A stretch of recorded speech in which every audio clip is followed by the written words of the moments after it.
Success will always elude you when you devalue yourself. I have learned this the hard way and have recently made some shifts to finally value what I offer and myself more fully in my programs. And I want to talk about how to do this because I've recently had other people asking me.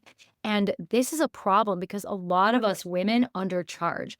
We feel bad for people because it's like, oh, we know everyone's struggling. And don't get me wrong, it's valid to have compassion and empathy to know that the cost of living right now is high. And a lot of us women don't value what we offer the way that men have been trained to. We've been taught to be the helpers that will just kind of give stuff away and get what we can in return. And the problem with this is even though I get how we got there, over time it builds resentment and it makes us really tired and want to give up. Maybe we even burn out. So I want to unpack how we get out of this pattern.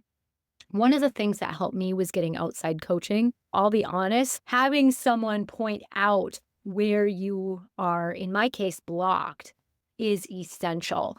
And part of this process was this coach helping me see that I was doing something which was offering a lot of one-to-one coaching that is not something I want to focus on. I'm happy to do one-to-one coaching inside of my program Ascend, and I'm happy to have a couple one-to-one coaching clients, which I have right now. But I actually really want to work with people inside my program. And it wasn't until I clarified what I actually wanted that I was able to move past some of the barriers I was facing. So right now, if you're in a place where you're feeling stuck, you want to help people so much, but you're not attracting them in, they won't buy from you. Look at what you're doing. Do you want to do it?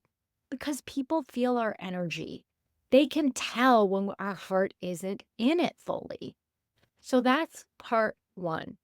Part two, then, is I was reminded of this quote today that people will spend money unless there's an absence of value, right? And some of this is as women, we've been taught to keep ourselves small for various reasons, and especially with ADHD. A lot of us, unless we're high achievers and overworking masking types, like that was me, I was like an overfunctioning high achiever, and that's how I masked. So that kind of spotlight was fine. But then when we're out on our own and we're saying, this is the value I have, and I need to be paid for what I can offer, there's something that happens to our brains that's like, I don't know if I want all this attention, or what are people going to say? Maybe they're going to say something like, who is she to do that? And so some of being able to charge what your program or service needs to be so that you feel like it's an equal energy exchange is you working through whatever that is and figuring out what is keeping me from that. What is keeping me from that? I'm a social worker and I want to help people. I really do. It's a primary value. However, I know two things. One, I know that if there's not an equal energy exchange, I'm going to feel less motivated over time and eventually get resentful, which I'm not yet, to be clear, for anyone in my program who's watching this. But if I kept going, I might. And number two, when people don't have skin in the game, when they're not invested financially, rarely are they invested energetically. Rarely do they set aside the time. Whereas I notice in myself, when I've just paid a little bit for a program, I look at it, whatever.